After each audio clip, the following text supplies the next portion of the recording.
bu ñuy tàmbali waxtaan bi rek nañu yem ci une Walfadjri quotidien bind nañu ni de nombreux morts zéro coupable di ñuy dellu si ci li nga xamante ni moo xewoon depuis mars 2021 ba tey jii ñi ngi waxu 17 voire 18 personnes yoo xamante ni ñàkk nañ seen bakkan ci mbirum dossier Adji Sarr Ousmane Sonko bi mais li ciy jaaxal ñu bëri mooy que voilà ay mort la ci zéro coupable te souvent sax doo ci dégg sax enquête boo xamante ni enquête bu poussé lay doon. waaw effectivement mais loolu yaakaar naa loolu il faut ñu trouver ci benn solution parce que depuis événement wu mars 2021 yi wax nga ko léegi y avait 14 morts la ñu waxoon mu jaaxal Sénégalais yu bëri ba yaakaar naa ministre de la justice à l'époque ministre des forces armées à l'époque Sidiki Kaba si je ne m'abuse defoon na fi déclaration ne toute façon nañ def commission boo xam ne voilà commission d'enquête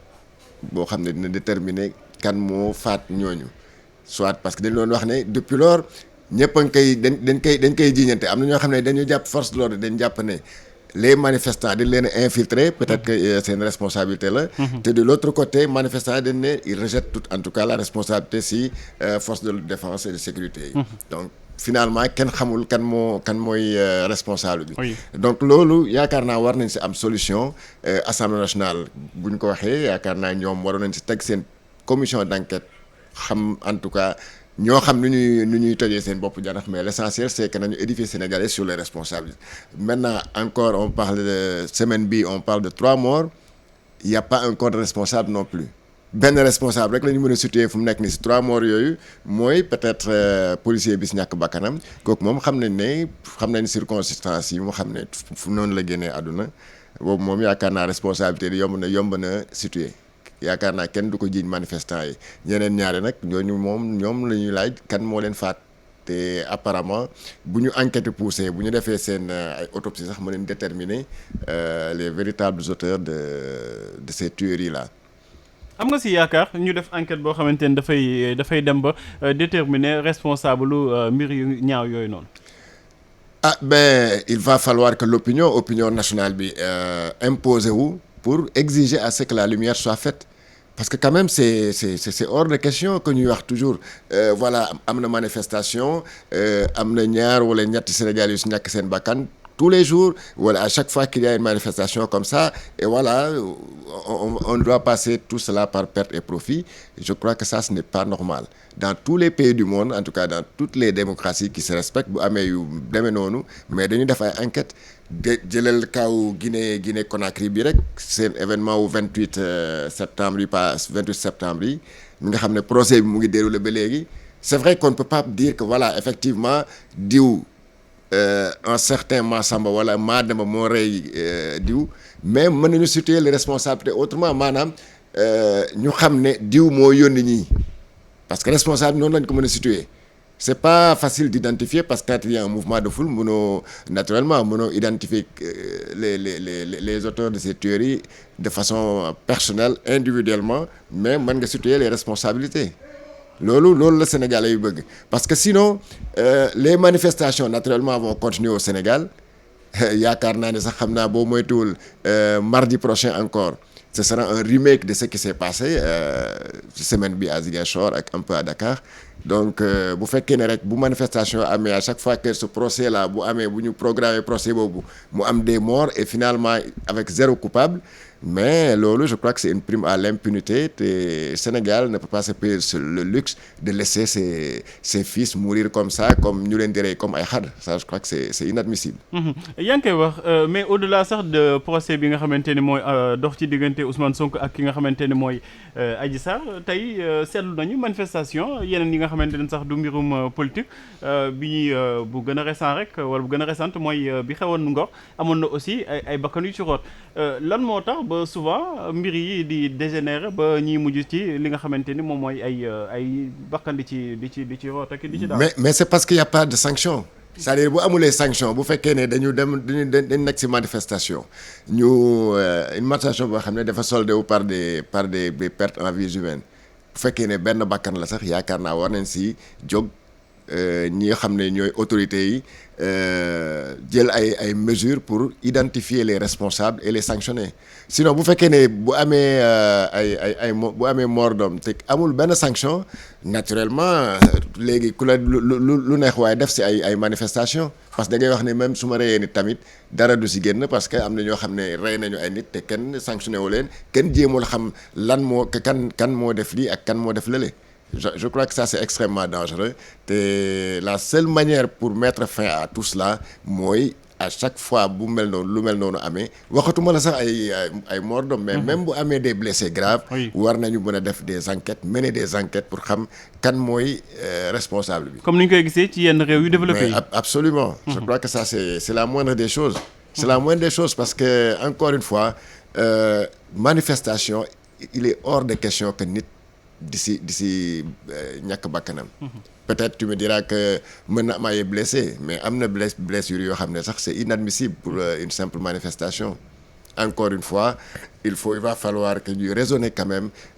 nos forces de défense sécurité ñu xam nu ñuy gérer seen manifestation yi nu ñuy gérer le maintien de l'ordre pour que voilà ñu bañ a amati ay mort d'homme à chaque fois que manifestation ba amee Sénégal.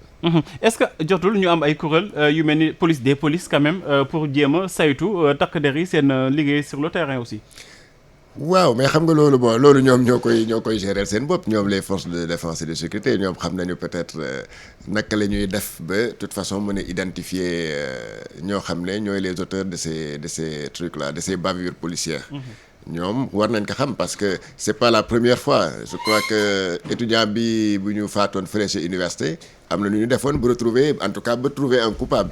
qui a été même jugé. Donc de la même manière je crois que bu fekkee ne aussi am na ay bavures dans des manifestations ñoom seen bopp xam nañ nu ñuy retrouver ban façon enquête la ñu mën a mener ils n'ont pas besoin d'une police des polices je crois. ñoom seen biir mën nañ ko xam. parce que xam nga manifestation bu amee en tout cas bu ñu identifier ne que kii manifestant bi bal moo ko rey loolu c'est très facile de le retrouver parce que ñoo xam ne ñooy yore ngànnaay ci manifestation yi mais naturellement dañ leen di identifier. xam nañ fu ñu jëlee parce que nu mu tëddee sax yow boo nekkee takk der doo ñëw rek manifestation am nga jël ñu jox la pistolet am na ñoo xam ne dañ leen bu ñu la koy jox dañ lay identifier xam ne yow mi yaa yore tel ngànnaay. loolu day am. donc je crois que kon nag pour retrouver un coupable bu fekkee ne dem nañ autopsie ba xam ne kii ngànnaay moo ko rey par exemple balle réelle moo ko rey war nañ ko mën a retrouver facilement. ci loolu sax nañuy des ak xale bi nga xamante ni ñuy wax ni 12 ans la am ñàkk bakkanam fële ca Mbaye Fall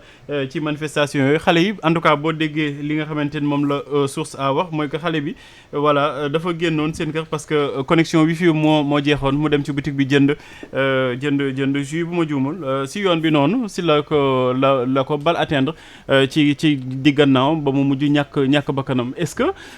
tey situation yooyu noonu effectivement dañuy delluwaat ci impunité war na doon ay situation yoo xamante ni impunité moom moo ciy mujj. xam nga loolu c'est extrêmement grave je crois que wax nañ ko fi dem xam nga am na ñoo xam ne. kii moom kenn niwul dafay manifester parce que 12 ans am na ay victimes yoo xam ne. effectivement vraiment dañ leen a tooñ. parce que xam nga xale bu am 12 ans moom kooku xalaatul manifester. kooku xam naa sax xamul sax lu xew ci dëkk bi. 12 ans xam naa boo moytuwul ay 6e la war a nekk wala ay CM2 quelque chose comme ça. mais kooku vraiment il n'est pas sorti pour manifester. kooku xamul lan la réew dëkk bi di riir donc kooku buñ ko reyee vraiment loolu c'est encore à déplorer. maintenant dans quelles circonstances da nga dafa génnoon di jënd xaw ma ay connexion xaw ma ay lanam mooy jeex. source A moo ko wax mu ni vers 21h45 suite à une défaillance de la connexion Wi-Fi que la victime âgée de 12 ans a quitté le domicile de sa tante avec ses 3 amis. Amadou Keïta a pris un jus dans une boutique puis au détour d'une course sur fond d'affolement il aurait pris une balle dans le dos. Ouais, tu vois xam nga ça c'est vraiment regrettable. Oui. C'est vraiment dommage. Oui. que koo xam ne une victime comme ça nga xam ne xamul sax booy boobu xamul sax lan moo ko rey. te vraiment et ça les événements y a des victimes comme ça c'est événement wu mars 2021. Parce que je me rappelle am na benn dame bu ñu invité woon parce que ñoom ils ont formé même les parents des victimes des événements de mars 2021 dañu former seen collectif. Des parents des victimes. Keroog ma il y a 2 semaines ou 3 semaines recevoir nañ fi benn dame boo xam ne mooy porte-parole collectif bi mais moom nee na son propre frère boo xam ne à peu près nee na il devait avoir ay 15 ans yooyu moom dañ ko dafa ñàkk bakkanam fële ca Parcelles si manifestation yi alors que booy bi xamu apprenti tailleur de même que yëmbal xale bi nga mais xamante ne voilà. dafa ñàkkoon bakkanam. donc y a plein de victimes comme ça nga xam ne il n'était pas engagé dans la manifestation ñii dañuy demoon génn di dox seen soxla ñii jóge seen liggéey ñii génn comme ça rek accidentellement tombé sur par exemple manifestation yi ñu jawaat leen ak ñoo xam ne c'est des manifestants révoltés entre guillemets donc vraiment yooyu moo war a jeex Sénégal vraiment c'est parfois triste. Il faut se mettre à la place des parents de ces victimes-là. Et voilà, qui n'attendent que maintenant que justice soit faite. Malheureusement, te loolu la ñuy déplorer malheureusement doo si dégg benn enquête encore une fois doo si dégg benn voilà waxuma la début enquête sax mais un simple communiqué bu dire oui nous déplorons la mort des manifestants nangam.